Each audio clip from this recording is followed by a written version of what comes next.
Hello there, this is Cookies. I've turned 60 of EA Abysia, and I've finally caught up to my current turn. And we do have a few different battles, and it looks like Helheim's team has claimed yet another throne. Let's see. So first up, we have an infernal disease on one of Cetis's commanders. It's the mummified prince.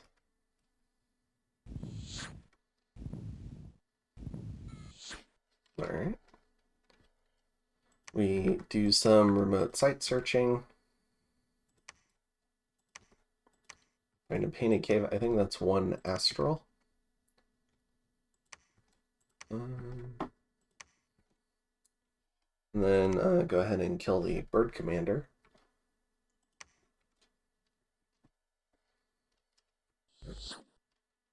Oh, I guess over here.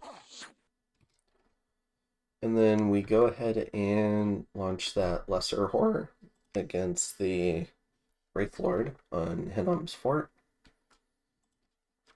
We do get another good roll, so we got 4 of these brass claws. Very, very killy.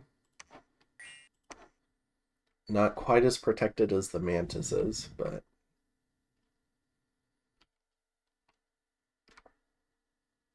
perfectly capable of sending that guy home. And just to double check, he probably doesn't have gear, but I should check. He has a Demon Bane. All right. In terms of regular phase stuff, we have a fight in Dunvale. Or, no, we ping. Alright, so we're pinging the fort. Still the same PD. Cetis and TNN move in. So we have a number of long dead. Now, the Magma Kids are going to do pretty well here, but the fear effect on the Foul Beasts is pretty wasted. However, the Foul Beasts do get 4 attacks for 10 damage. More than enough to kill a tile of undead.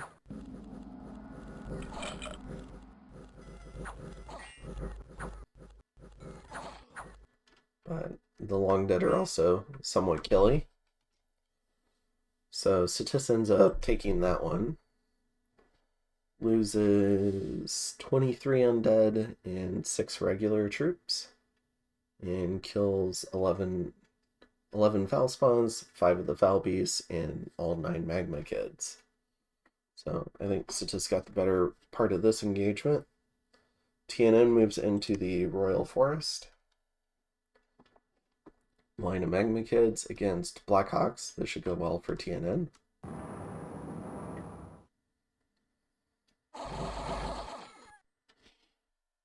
Alright.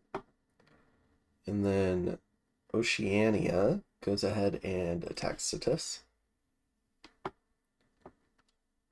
And here we get to see Oceania's army. So we have a bunch of ice elementals. They're sacred of Aphroy. Underwater centaurs, basically. Number of these kidnids, which I really like. They have decent protection and reasonable stats, and a magic weapon. Pretty good for underwater. And then on the other side, we have a Cetisite priest with a number of falchineers. So definitely a lopsided force of strength in favor of Oceania here. Couple of pans.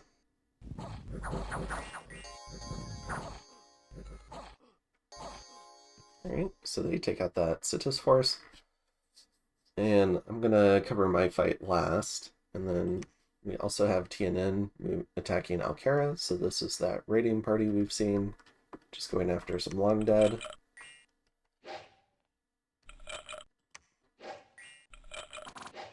So the Elvish cavalry, their free spawn dog cavalry, move in first.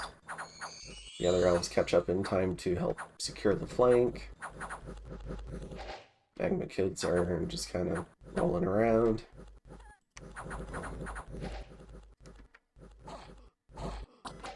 The line collapses, the Camazotz leaves, and TNN is victorious.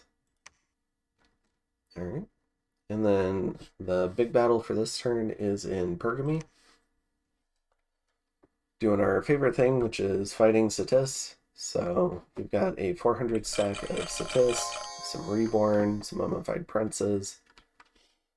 Now, this is probably a mistake on my end. I changed up the formation so that I could deploy these guys further back, but it does end up sacrificing the 2 Shaman, and the Shaman are my Mind Temp protection.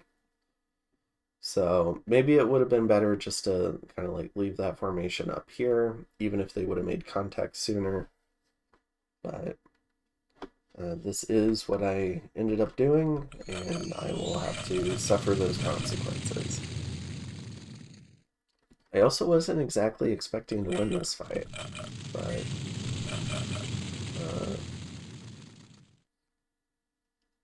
I mean, it's just a lot of TNN stuff, or Satis stuff. But we have picked up some new evocation research, and you're going to get to see some of that in action here.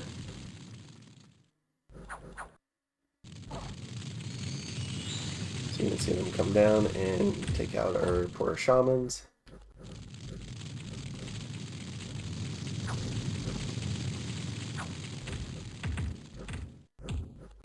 Another option was simply having the Shamans leave, too. I was going to, instead of sacrificing them like this, probably would have been better. So, really poor decision making there. See a few of the Abyssian infantry take a bad morale check, so they're running.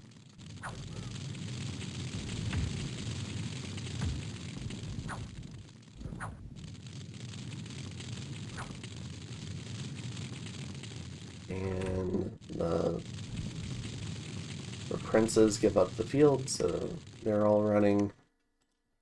And without the undead leadership, the long dead are disappearing. So we do somehow manage to win that one.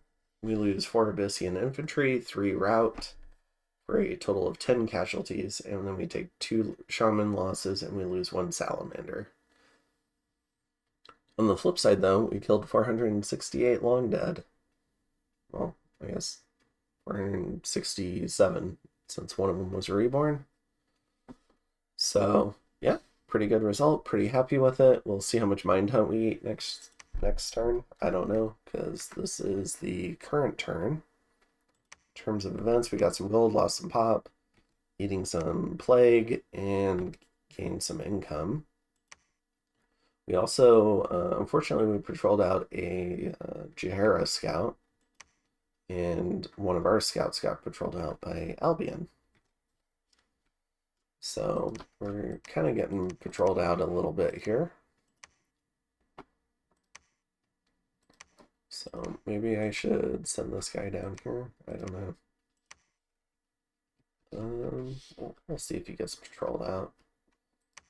So in terms of what we're doing this turn, we are not quite sending out the army. I want to wait for the other army to get a little bit closer.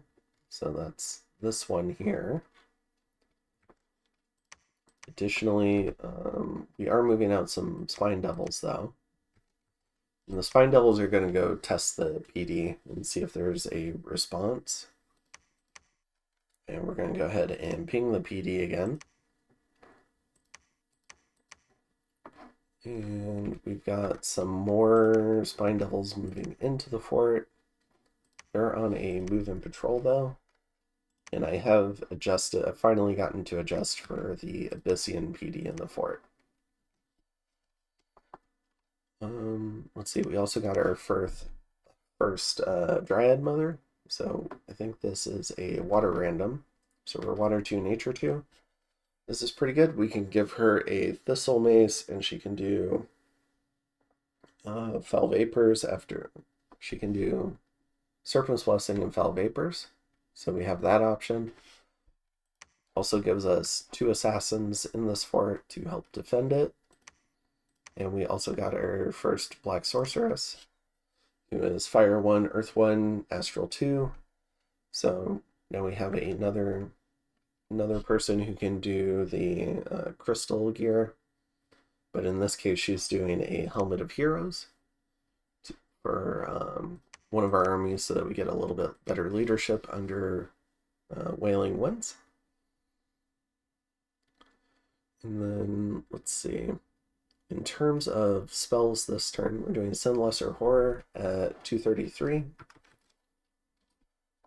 So that's, oh, I think we're doing a double cast this turn. So yeah, we're doing 2. We're going to try and knock out the PD.